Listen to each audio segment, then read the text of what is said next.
กับทักทายสบายดีแล้วก็สวัสดี FC ทุกท่านนะที่เข้ามาติดตามรับชมพาลูกสาวไปเบิ่งเขาจุดมองไผ่พี่น้องเอ้ยพาเพิ่นไปหน้าคู่มือนะนี่พักผ่อน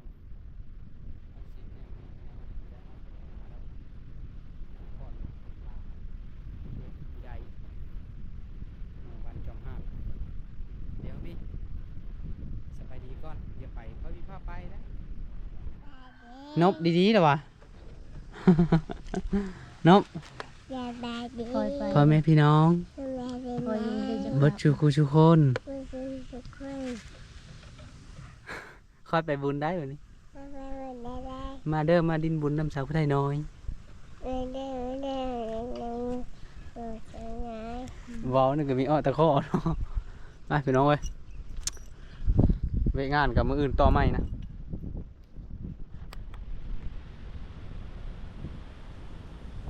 คนลั่งไปแซวๆพี่น้องเว้ยเขากำลังแห่กินเหล้าพี่น้องเว้ยพอแล้วบ่ายโมงพอแล้วเขายังแห่เอาวัดเลย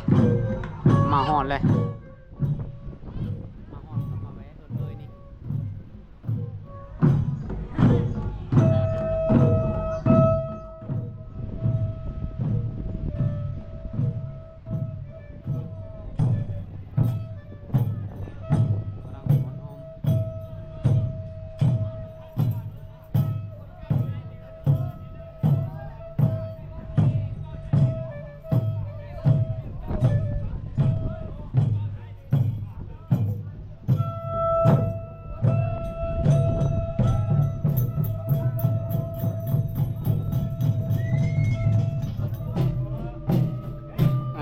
บ้านเวงน้องวะ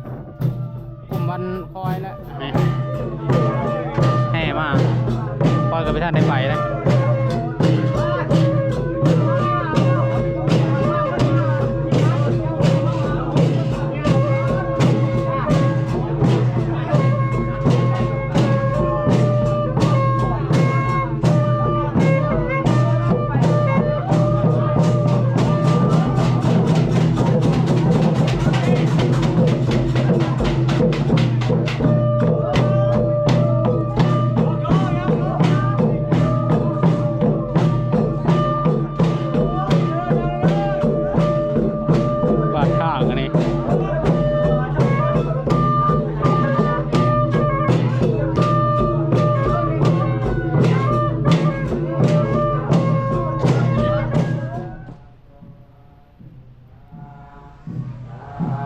คนขายเครื่องลายนะ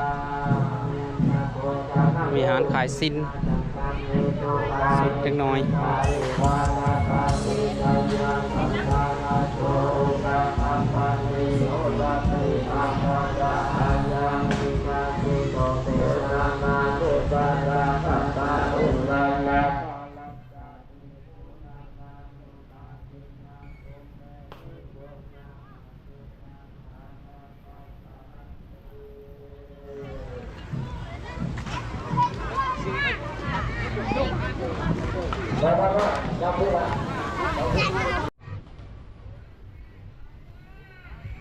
โอ้นี่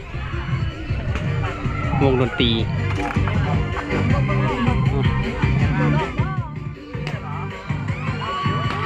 นี่มาสไลเดอร์พร้อม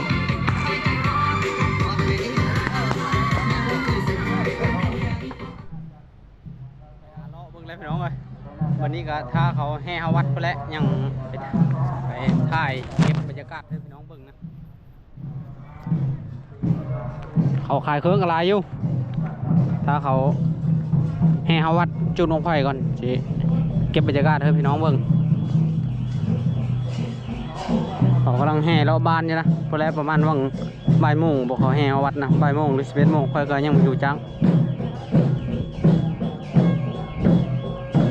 พาลูกสาวไปเลาะบ้านนี้พี่น้องเลยตาถอนเลยถอนห้าเสียงกองเลยนี่เนาะ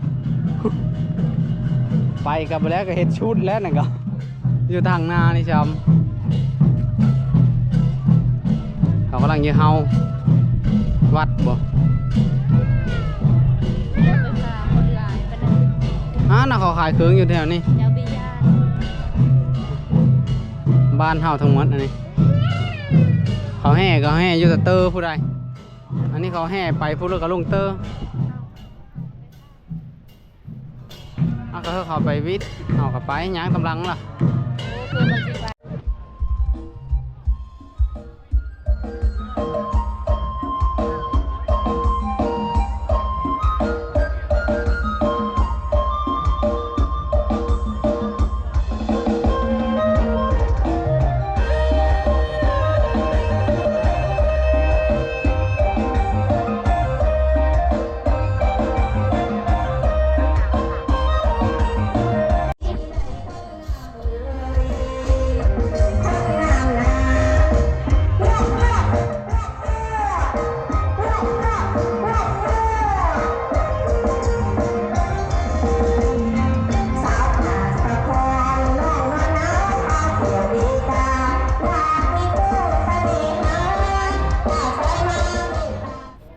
สาวซื้อ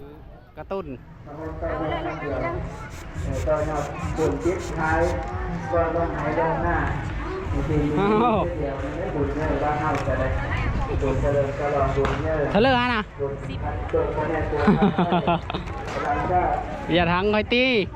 เอาเงินเธอละ จะได้ให้ผมแม่ปวดเราต้องให้ประเทศแม่นั่งไว้ดังไป เดี๋ยว พี่ ซื้อคือเดียวมาที่ไม่ธรรมดา เดียวก็ได้ เอาซื้อคือเดียวอีก ไล่เที่ยวก่อนเที่ยวนะได้หา โทษสับไปเอิง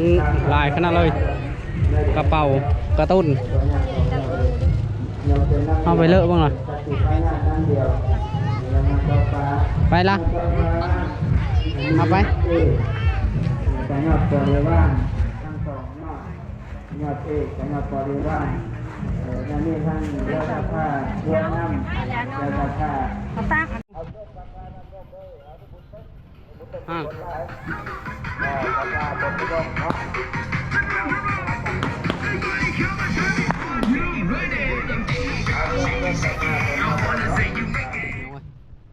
แต่ว่าไปต่อเลยเพราะว่ายังเขาให้เอาวัดแล้วนะทางนี้กำลังไป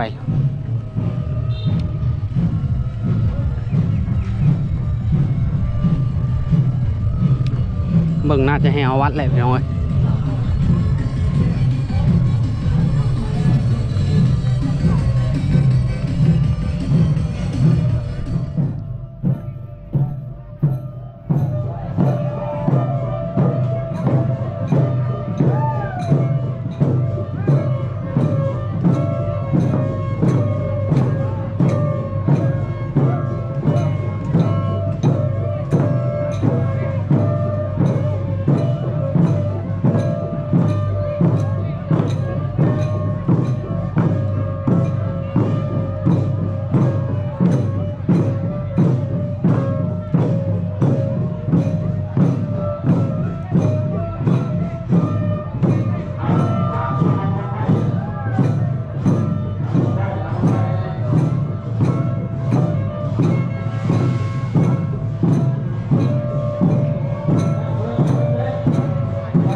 แห่บังไฟพร้อมไหมน้อง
โดงคุ้มห้างบอกกัน